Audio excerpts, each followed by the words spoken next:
नमस्कार, मैं हूं Sushmita Singh Yadav win present media से। आज हमें बहुमुखी प्रतिभा के धनी राजस्मृति जी के साथ, जो कि फोक टेल्स की फाउंडर हैं, एक संपादक हैं, लेखक हैं और एंकर हैं। आइए मिलते हैं राजस्मृति जी से। नमस्कार मैम, आपका बहुत बहुत स्वागत है विन प्रेजेंट मीडिया के साथ। Thank you so much Sushmita for having me. तो मैम, हम सबसे पहले जानना चाहेंगे कि फोक टेल्स, इसका ख्याल कैसे आया आपको? फोक टेल्स अगर हम वैसे लिटरल मीनिंग में जाए तो इसका मतलब होता है लघु कथाएं, जो कथाएं हमेशा से चली आ रही है, नाना नानी दादा दादी सुनाते आ रहे हैं सबको। बट जब मैंने इसकी शुरुआत की तो मैंने इसको फोक मतलब लोग और टेल्स मतलब स्टोरी, तो लोगों की कहानी के हिसाब से इसको लिखना शुरू किया। और वो भी जो करंट कहानियाँ, बिकॉज आज का जो जनरेशन है उनको हम अगर तेनालीराम और पंचतंत्र और उस तरह की कहानियाँ सुनाते हैं तो वो कहीं ना कहीं रिलेट नहीं कर पाते, क्योंकि सब चीज़ बहुत मॉडर्न हो गया है। अब राजा रानी की कहानी वो कहाँ समझ पाएंगे। तो मैंने वैसे शुरू किया कि आसपास के लोग बहुत इंस्पायरिंग होते हैं, तो वो उन लोगों की कहानी सुनाओ। एक बच्चा अपने फादर से बहुत इंस्पायर होता है, अपनी मदर से बहुत इंस्पायर होता है, तो उनकी छोटी छोटी कहानियाँ डालना मैंने शुरू किया 2016 में। जो भी मेरे आसपास के लोग थे जिन्होंने कुछ अच्छा काम किया था, कुछ डिफरेंट कर रहे थे, कुछ नया लाने की कोशिश कर रहे थे, तो उनकी कहानियों से ये शुरू हुआ था। तो मैम, ये लिखने का शौक आपको कैसे आया? लिखने की तरफ आपका रुझान कैसे आया? I think I have always written. If I look back now, मतलब पहले अगर मैं सोचूं तो शायद मैं राइटर बनना चाहती थी, नहीं बनना चाहती थी, वैसा कोई खास ख्याल नहीं था। But now when I look back from this stage, I have always written. I am like a kinesthetic person, so class में जब टीचर कुछ बोलती थी तो मेरे हाथ में पेन और पेपर हमेशा होता था। तो वो जो नोट्स लिखने की आदत होती है शुरू से मेरा, आई थिंक क्लास 6-7 में होगी तब से I had my own journal, तो वो लिखती थी। लेटर्स लिखने का मुझे बहुत शौक था, उस समय के ज़माने में पेन फ्रेंड्स होते थे। तो I think I have always written, but professional writing करूँगी ये नहीं सोचा। और ये भी खेल खेल में शुरू हो गया। जब मेरे बच्चे हुए तो I used to write their stories, देखो था ना, पहला walk, first Diwali, first Dussehra, तो इस तरह की छोटी छोटी चीज़ें मैं फेसबुक पे लिखती थी, जिसको कहीं ना कहीं किसी ने नोटिस किया। And I got an offer कि why don't you write stories about women in Lucknow. तो मैंने उनके लिए लिखना शुरू किया। एक ब्लॉग था बिंदी बॉटम्स करके, तो I started writing stories for them. And उसमें से कुछ स्टोरीज रिजेक्ट हुई थी जो वो अपने ब्लॉग पे नहीं डालना चाहते थे। So I was sitting with these rejected stories कि इनका क्या करूं। तो मैंने कहा चलो ब्लॉग मैं भी शुरू कर देती हूँ, लिखना ही तो है, एक स्टोरी रेडी है, जैसे वो डाल रहे वैसे मैं भी डाल रही हूँ। वहां से ये शुरू हुआ। तो रामायण की 40 शिक्षाएं नामक आपने एक बुक लिखी है, तो उसके बारे में हमें कुछ बताया। रामायण ही क्यों चूज किया? राइट। तो अब मैं कहूँगी कि हमें ना पता नहीं होता जब हम चीज़ें शुरू करते हैं। जब 2016 में मैंने फोक टेल्स लिखा और शुरू किया तो मुझे नहीं पता था कि फोक टेल्स को किस आयाम तक ले जाऊंगी। बट आज जब रामायण की पहली किताब हमने लिख दी है तो अब मुझे लगता है जो ब्रांड का जो नाम हमने चूज किया था, वो कैसे भगवान आपको सही नाम चूज करता है। अब रामायण से बड़ा ना कोई फोक टेल्स है, ना कोई स्टोरी है। और रामायण ही एक ऐसी स्टोरी है जो अपने आप में हर तरह से कंप्लीट है। अगर हम प्यार की बात करें तो रामायण में भाई भाई के बीच में जो प्यार है, पति पत्नी के बीच में जो प्यार है, बच्चों के बीच में जो प्यार है, प्रजा का राजा की तरफ जो प्यार है, समर्पण है, इससे बड़ा, इससे सुंदर, इससे प्यारा कोई ग्रंथ नहीं है। तो बस शुरू हो गया। हम एक हमारा फोकटेल स्टूडियो करके चैनल है जिसके लिए हम गाना शूट करने वाले थे। राम कथा जो ओरिजिनल लव कुश ने गाई है, और म्यूजिक के थ्रू हम रामायण का मैसेज वायरल करना चाह रहे थे। जब ये स्केचेस बन के मेरे सामने आए तो मुझे लगा कि ये सिर्फ वीडियो में सही नहीं होगा, इसको ना बुक में भी प्रेजेंट करना चाहिए। तो लास्ट ईयर वहाँ से एक ख्याल शुरू हुआ उन स्केचेस को देख के कि इन स्केचेस के साथ छोटी छोटी स्टोरीज जानी चाहिए, राइटर्स जानी चाहिए। और तब हमने इसकी नींव वहाँ पे डाली कि अब इसको छोटी छोटी कहानियों में शुरू करें। आप जब रामायण लिख रहे थे तो उस दौरान कैसे स्ट्रगल्स आपने फेस किया, क्या क्या परेशानियां आई? रामायण ही एक ऐसी किताब है जिसके 300 वर्जन है। हर जगह की अपनी एक रामायण है जिसकी अलग एंडिंग है, अलग शुरुआत है। बहुत सारी चीज़ें हर जगह के हिसाब से बदलती है। तो जो रिसर्च का टाइम था वो काफ़ी लंबा लगा कि हम क्या लिखें, कैसे लिखें। ऑलरेडी लिखी हुई है, ऑलरेडी लोगों को पता है, तो कुछ नया हम इसमें कर नहीं सकते थे। तो हमने इसको सोचा कि रामायण अगर आप वैसे देखिए तो नहीं लोग पढ़ पाते हैं, तो उनके लिए रामायण पढ़ना बहुत मुश्किल है। वो बुक की साइज देख के, टेक्स्ट देख के, जैसे शेक्सपियर लोग नहीं पढ़ सकते हैं वैसे ही रामायण और महाभारत पढ़ना बहुत मुश्किल है। तो हमने सोचा क्यों ना इसको सिंप्लीफाई कर दिया जाए, इसको छोटी छोटी लेसन्स में डाल दिया जाए, ताकि 2 मिनट में लोग पढ़ भी लें, एसेंस भी समझ लें और उसको अपने लाइफ में उतार लें। तो इसीलिए हमने 40 लेसन्स किया कि कोई भी चीज़ जब आप 40 डेज तक फॉलो करते हैं तो आपकी लाइफ का पार्ट बन जाता है, वो आपकी हैबिट हो जाती है। तो हमने 40 ऐसी शिक्षाएं इसमें से चूज़ की, जिसको अगर आप रोज़ 5 मिनट भी पढ़ेंगे और उसको अपने लाइफ में इम्बाइब करना शुरू कर देंगे तो 40 डेज में आपको रामायण का पूरा एसेंस समझ में आएगा।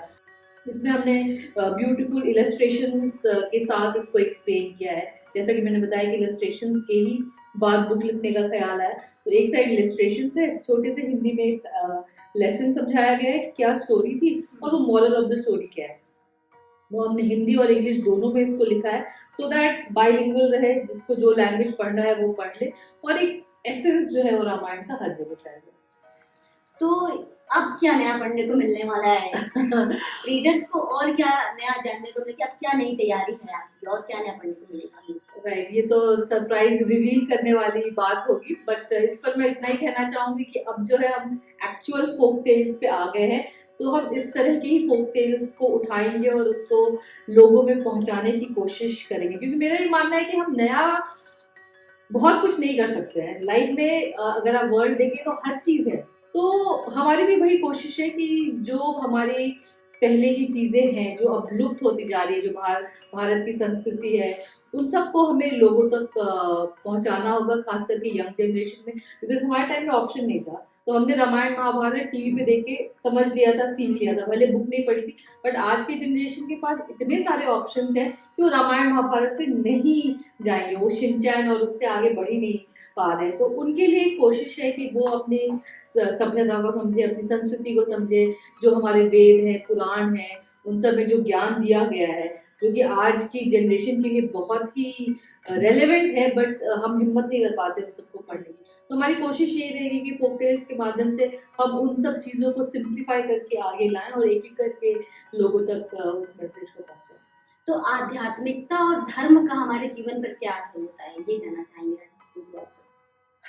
आध्यात्मिकता और धर्म दोनों बहुत बड़े टॉपिक्स हैं, बट आई थिंक अगर उसको बहुत सिंपली देखा जाए तो आप अगर अच्छा सोचते हैं, अच्छा करना चाहते हैं, वही अध्यात्म है।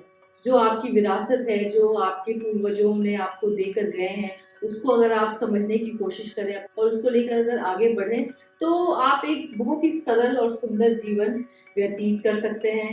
धर्म और फेथ, अगर हिंदी में धर्म का मतलब कुछ और होता है, इंग्लिश में फेथ का मतलब कुछ और होता है, रिलीजन कुछ और है, तो सबकी अलग अलग परिभाषा है। कहीं ना कहीं हम सब चीज़ रिलीजन से जोड़ देते हैं कि अध्यात्म भी रिलीजन है। अब Ramayan is not a religious book, उन्होंने अपनी लाइफ में कुछ प्रिंसिपल्स, कुछ तपस्याएं ऐसी की, कुछ सिद्धांतों पे ऐसा फॉलो किया कि he became like a God. अब वो हमारी मान्यता भी है कि वो विष्णु के अवतार थे, उनके पास इतनी पावर्स थे कि वो इस तरह की चीजें कर सके। तो हर तरह के इसमें पहलू है, बट अगर एक सिंपल लेमैन लैंग्वेज में अगर हम उसको बोले, तो एक इंसान था जिसके लाइफ में बहुत सारे प्रॉब्लम्स आए, जो हम सबके लाइफ में आते हैं। उसने उन प्रॉब्लम से लड़ाई की, वो राजा होते हुए भी, was born with a silver spoon, yet he had to go through so many things। 14 years जंगल, यहाँ हम 1 साल जंगल नहीं जाए, 1 साल छोड़िए 2 दिन हम जंगल में नहीं रह सकते हैं, बट वो इंसान ने वो त्याग किया। तो अगर उसके लाइफ को अपने अंदर इम्बाइब करे, और ये सभी लीडर्स के लिए, चाहे हम जीसस क्राइस्ट की बात करें या प्रॉफिट साहब की बात करें, किसी की बात करें, सबके जीवन में एक चैलेंज हुआ है। उस चैलेंज को उन्होंने जैसे जैसे ओवरकम किया है और जो मैसेज वो अपने लाइफ के थ्रू देना चाहते हैं, वही कहीं ना कहीं अध्यात्म है, वही कहीं ना कहीं धर्म है, वही कहीं ना कहीं रिलीजन है। और हिंदू धर्म की जहाँ बात करें तो हम नमस्कार करते हैं एक दूसरे को।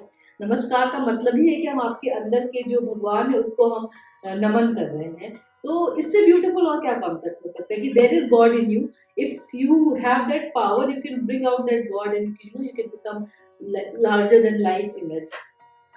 तो राजस्मृति जी, आपके जीवन की सबसे सबसे खास लम्हा कौन सा था? आपको कौन सा ऐसा पल था जो अभी भी याद है, जो बहुत मेमोरेबल है हमारे साथ शेयर करिए।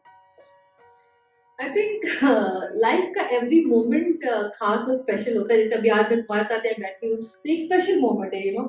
एक टाइम था कि मैंने भी इंटरव्यू लेना शुरू किया था, जब I think journalism mass com में कॉलेज में कर रही थी, फर्स्ट ईयर स्टूडेंट थी मास कॉम की, तब मैंने पहला इंटरव्यू लिया था और सर पंडित बिरजू महाराज का इंटरव्यू लिया था। कि अलग अलग मोमेंट्स थे, बट आई थिंक यूएस जाना मेरे लिए एक बहुत बड़ा लाइफ चेंजिंग मोमेंट था। On a fully funded scholarship वो मेरा अरमान था कि मैं अमेरिका जाऊँ, वहाँ जाके पढ़ाई करूँ और अपने बलबूते पे जाऊँ, अपने खर्चे पे जाऊँ। तो आई थिंक वो एक मेरी लाइफ चेंजिंग मोमेंट था, in every way happy moment, life changing moment, वो वहाँ जाने से हुआ। तो मैम आपको स्कॉलरशिप कैसे मिली, आपने क्या किया, कैसे, हमारे दर्शकों को बताइए कि कैसे आप कोशिश करें कि आपको सफलता हासिल हो, कोई सफलता मंत्र हमारे दर्शकों को दीजिए। बिल्कुल, I think I believe in that concept कि जब आप कुछ चाहते हैं तो universe conspires and gives it to you. So वैसे ही मेरा भी एक सपना था कि मुझे बाहर पढ़ने जाना है। अब बहुत सारे लोग हैं कि पहले सोचते हैं कि बाहर पढ़ने कैसे जाएंगे, पैसे नहीं है, तो पैसे को वो एक गोल बना लेते हैं कि पैसा होगा तो ही हम ये कर सकते हैं, अदरवाइज हम नहीं कर सकते।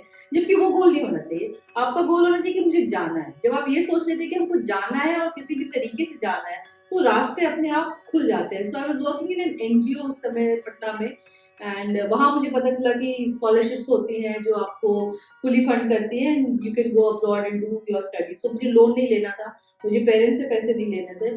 आई wanted to do it on my own, and मैंने उस स्कॉलरशिप के लिए तैयारी की 2 साल। जो भी उनका इंटरव्यू प्रोसेस होता है लगा रहता है, वो करते गए एक एक करके, तो 2 साल लग गए।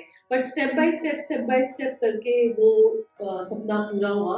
So that is what I'll tell to the youth कि you dream. First you fix your dream कि this is my dream, ये मुझे करना है। जब आप ड्रीम पे पहुंच जाते हो then you need your steps कि अच्छा पैसे नहीं है तो क्या ऑप्शन है, अगर पैसे नहीं है तो लोन ले सकते हैं, लोन नहीं ले सकते तो ये कर सकते हैं, ये कर सकते हैं। सेकेंड स्टेप क्या है, थर्ड स्टेप क्या है। जब आप स्टेप वाइज काम करते हो ना तो हो जाता है। तो किसी भी चीज पहले प्रॉब्लम्स पे मत फोकस कीजिए, find your goal, and if you have a problem identify the solution. जब आप इस तरह से चीजें चॉक डाउन करेंगे तो you will be able to reach to your goal. And if I can go to study to America with not a penny in my pocket, with no knowledge कि क्या है कैसे हो सकता है, मुझे उस समय गूगल मैप भी नहीं पता था। यहाँ पे लोग पहले से तैयारी करके जाते हैं, फ्लैट्स अरेंज करके जाते हैं। जब आई लैंडेड देयर मुझे ये भी नहीं पता था कि एयरपोर्ट के बाद मुझे जाना कहाँ है और करूँगी कैसे। बट सब चीज़ इतनी सिस्टमैटिक वहाँ थी कि जैसे वहाँ पहुँचे, यूनिवर्सिटी की वैन खड़ी थी फॉर न्यू स्टूडेंट्स को वेलकम करने के लिए।